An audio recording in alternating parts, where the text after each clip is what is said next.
You think you know the story of the Volkswagen Beetle? You're wrong.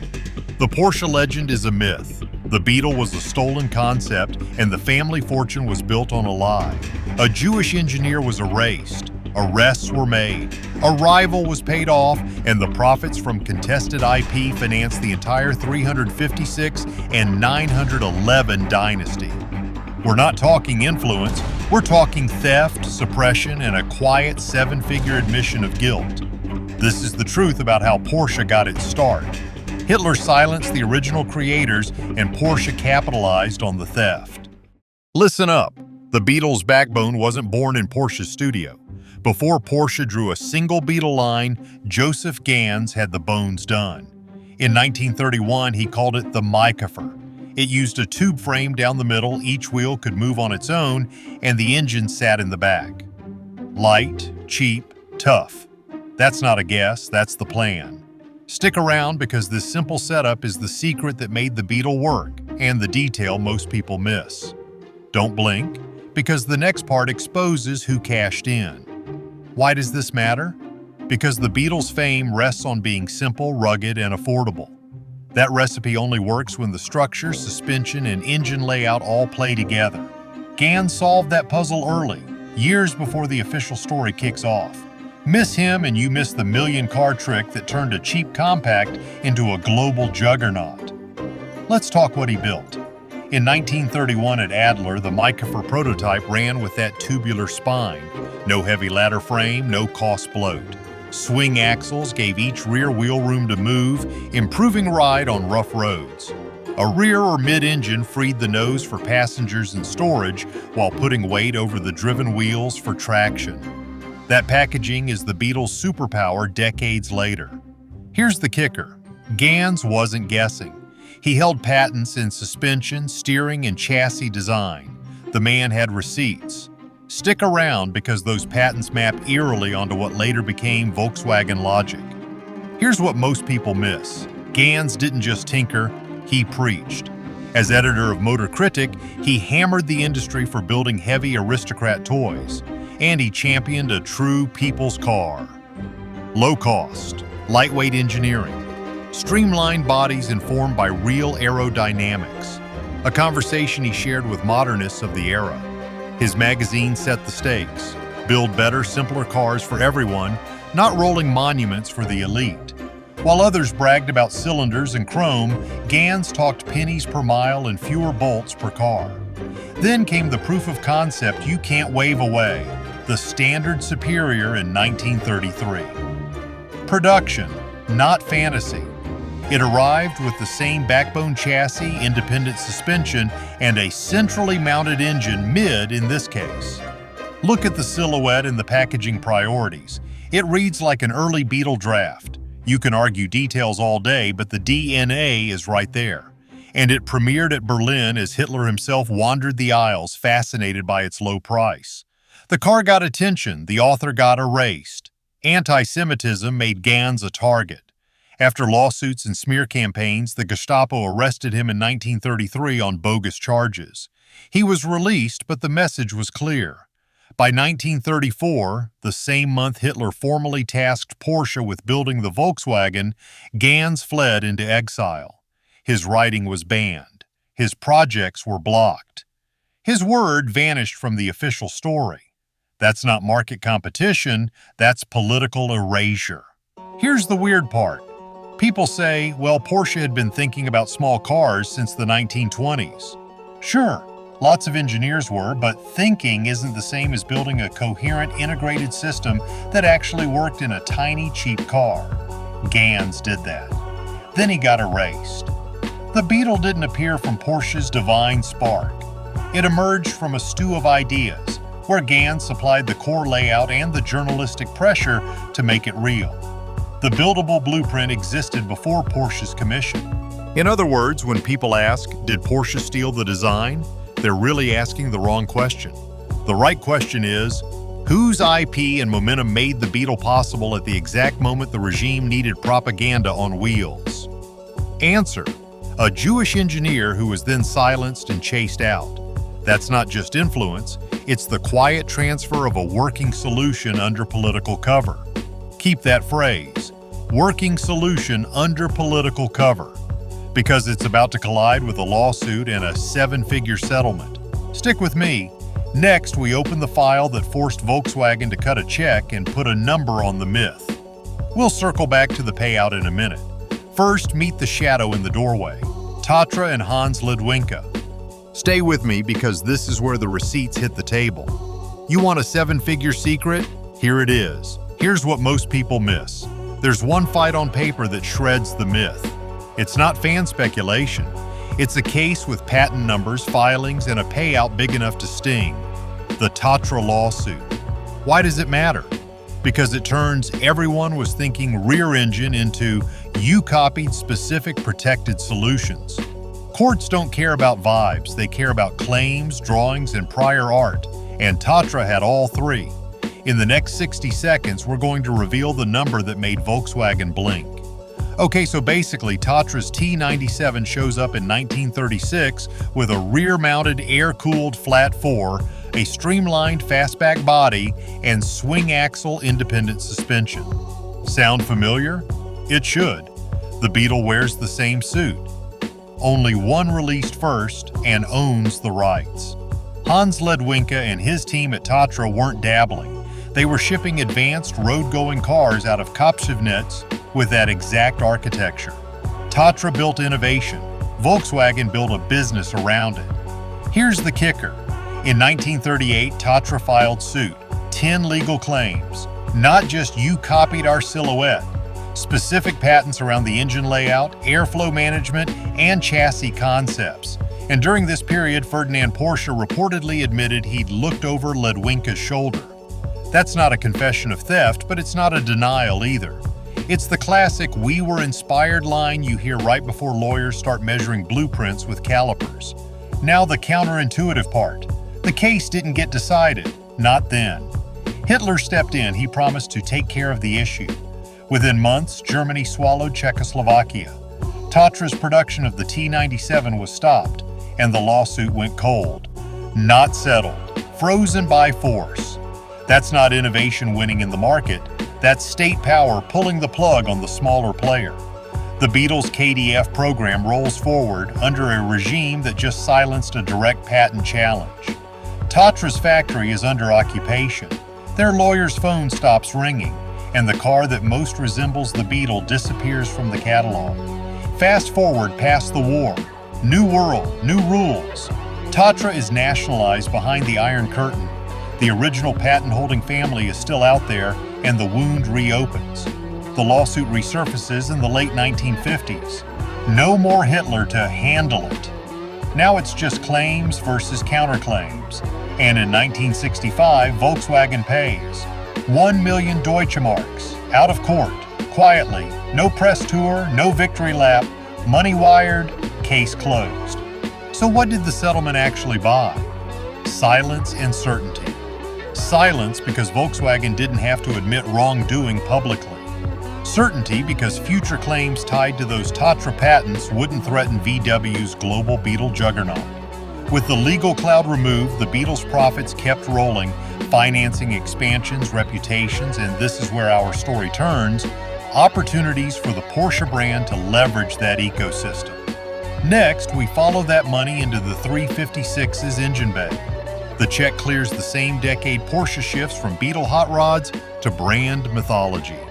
Now connect that legal concession to how Volkswagen and Porsche turned a people's car into a cash flow engine, and how that engine powered the birth of the 356. In the very next section, we trace the money in the metal bolt by bolt. VW cases, gear sets, and torsion bars flowing through supply lines and landing under a Porsche badge. Follow that trail and you'll see how contested DNA became Porsche's launchpad. Here's the truth. Once the legal storm around the Beetle's DNA went quiet, the car didn't just become a cultural icon. It became an industrial ATM. You want to see how a people's car bankrolls a luxury legend? Watch this. Factories, tooling, trained labor, supplier contracts, standardized parts. That's the infrastructure you need to mint money, and the Beetle delivered it in bulk. When a platform scales that hard, it doesn't just fund itself, it creates a parts ecosystem and a talent pool that other projects can tap. Enter Porsche. Okay, so basically the KdF or Beetle program laid down the rails. Post-war, those rails were still there, and Volkswagen used them to push the Beetle into mass production. Translation: assembly lines became an ATM. Predictable costs, relentless cash flow, a river of parts in staggering volume. Cranks, cases, axles, gear sets, electrics, stampings. When one model owns the factory, every nut and bolt gets cheaper and tougher. It's compound interest on steel. Here's what most people miss. Ferry Porsche didn't make the 356 all by himself. Ferry, Ferdinand Porsche's son, grew up around the big car factory system his dad helped build. He used the best thing you can have in car making, a steady stream of parts and helpers. Early 356 used a lot of Volkswagen parts from the pantry: engine cases, gearboxes, suspension pieces, and wires. It wasn't just copy and paste. Porsche cleaned them up, made them lighter, and tuned them to go better. VW brought the big pile of parts. Porsche turned those parts into something special. So yes, the 356 basically started as a super-tuned Beetle with a fancy hand-built body and very careful craftsmanship. Porsche swapped in stronger pieces, changed how the engine breathed to make more power, and made spinning parts lighter so the engine felt quicker. Gearboxes? They started with VW ones and then improved the bits inside. Suspension?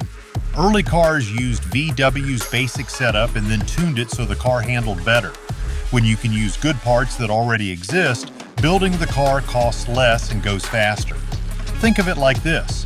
You can try to bake a cake from scratch, exotic flour, custom sugar, hand-squeezed vanilla, or you walk into a bakery that cranks out perfect base layers all day. Buy them at cost and spend your time on the frosting. That's the 356. Now, the money side.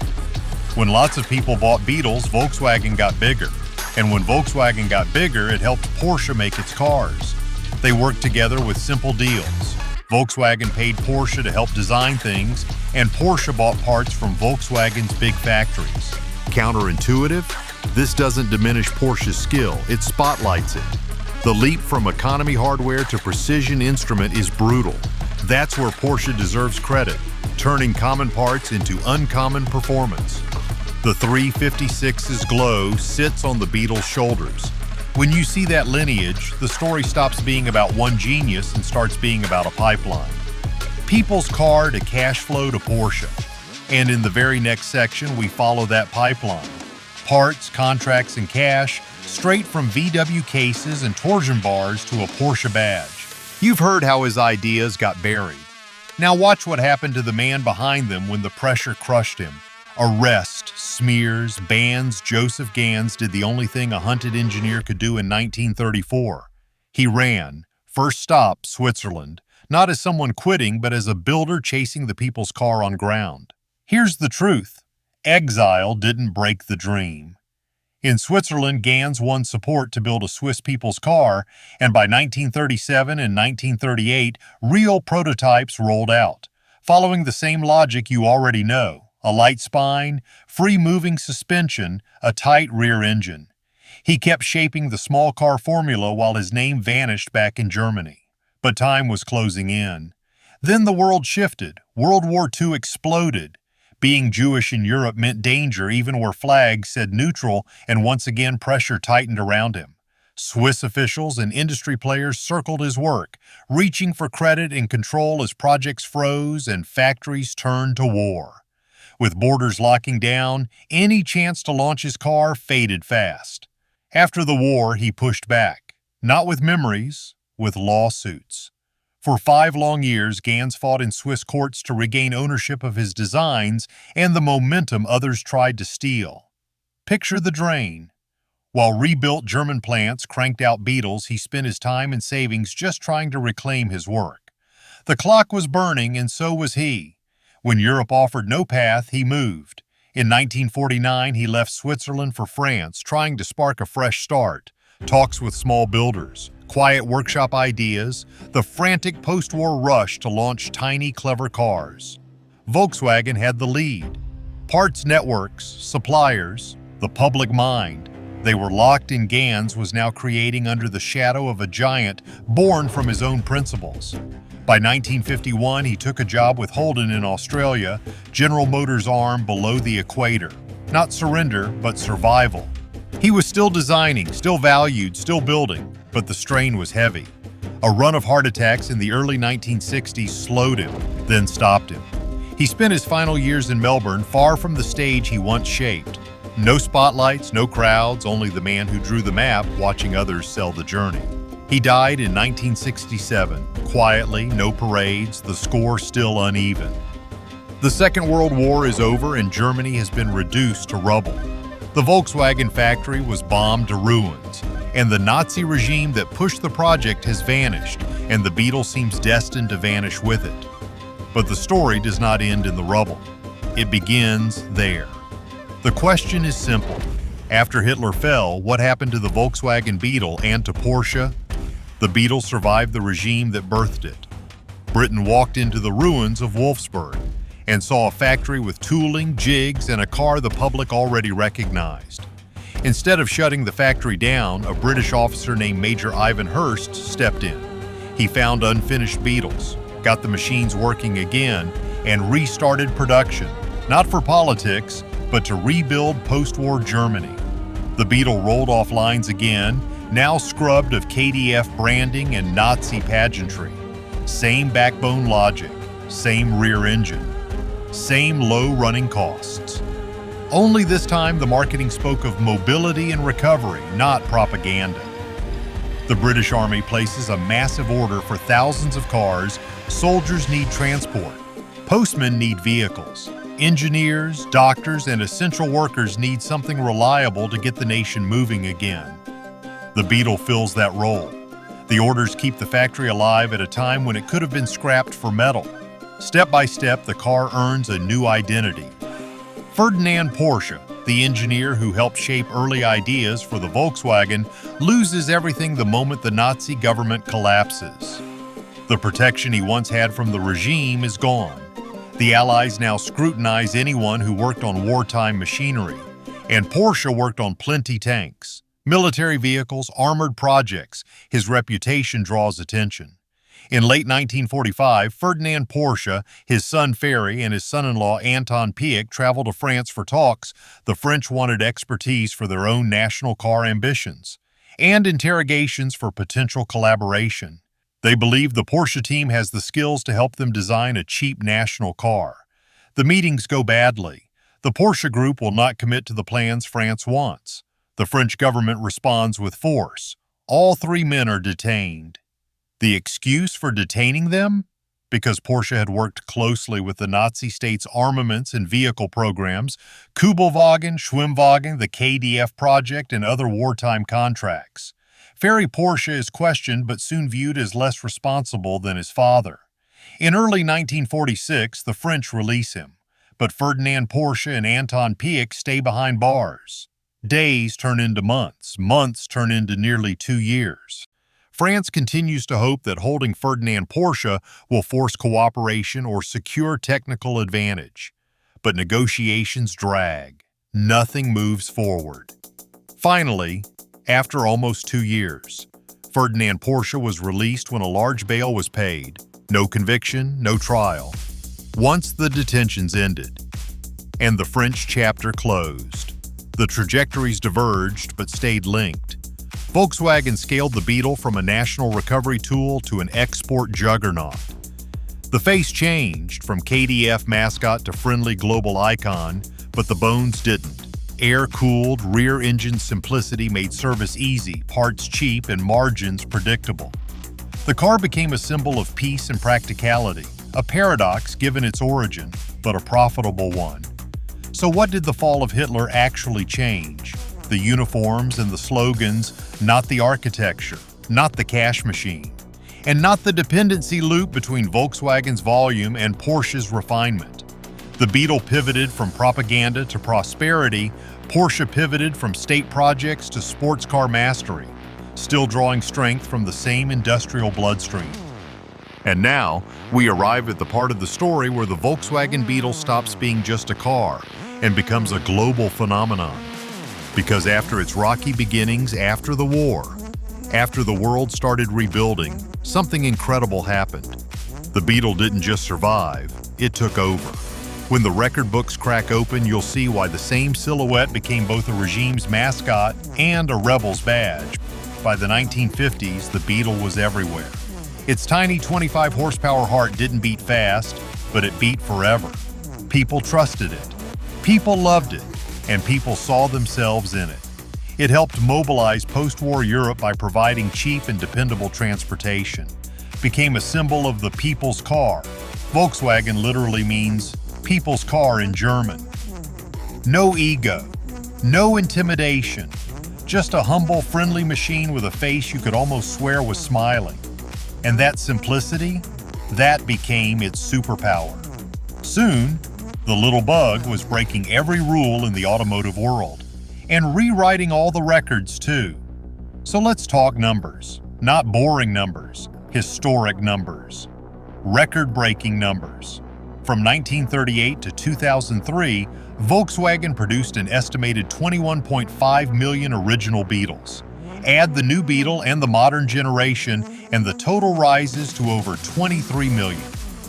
Think about that. A design that barely changed for decades. A car that outlasted governments, trends, and entire generations. In 1972, the Beetle shattered the Ford Model T's long-standing record, becoming the best-selling car in the world. It became the longest-running, continuously produced car on a single platform ever.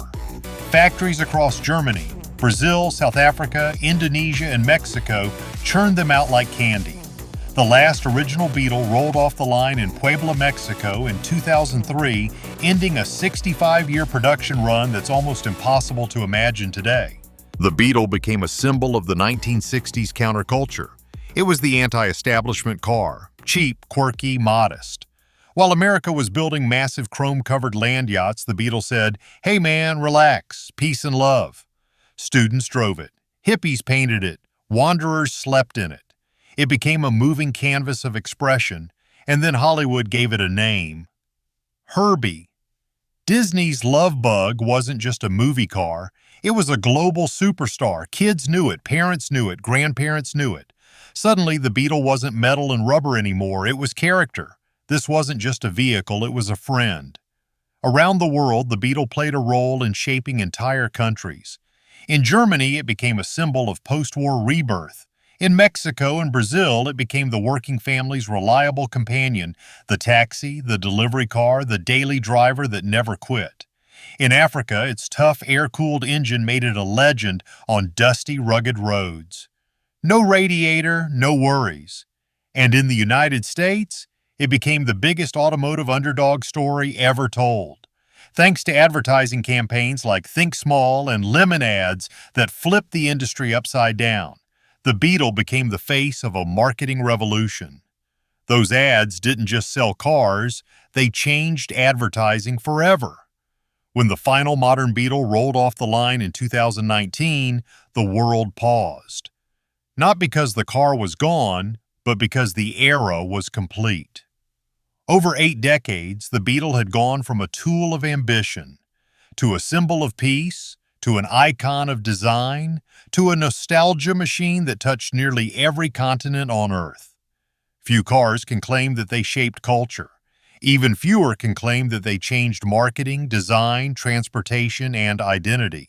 But the Beetle did all of it quietly, playfully, and with a shape that never needed to shout to be recognized. Today, you still see them on the road. Chrome bumpers glinting, engines buzzing like oversized bees, drivers smiling because they know they're in something special. The Beetle isn't just part of automotive history. The Beetle's legacy rests on record-breaking production, global cultural adoption, revolutionary design, connection to major social movements, influence on modern advertising. It is widely considered one of the most culturally important cars ever made, and no matter what the future holds for electric cars or autonomous driving, the Beetle's legacy remains untouched. Small, simple, unforgettable. The Volkswagen Beetle wasn't built to impress the world, but somehow it ended up inspiring it. Most buyers never knew how the story started. They only saw a small, friendly car that always kept going. The Beetle didn't just survive history, it transformed it. Porsche's dynasty leveraged a people's car whose core ideas were borrowed, suppressed, and later settled for cash. Recognize both truths: brilliant refinement and a contested foundation. Now it's your turn to challenge the myth. Next time someone praises the Beetle or the 911, drop the real names, Ganz and Tatra, right into the conversation. So your turn. Who really deserves credit for the Beetle's blueprint, Ganz, Ledwinka, or Porsche, and why? Drop your comments below. And don't forget to subscribe for more forbidden automotive histories.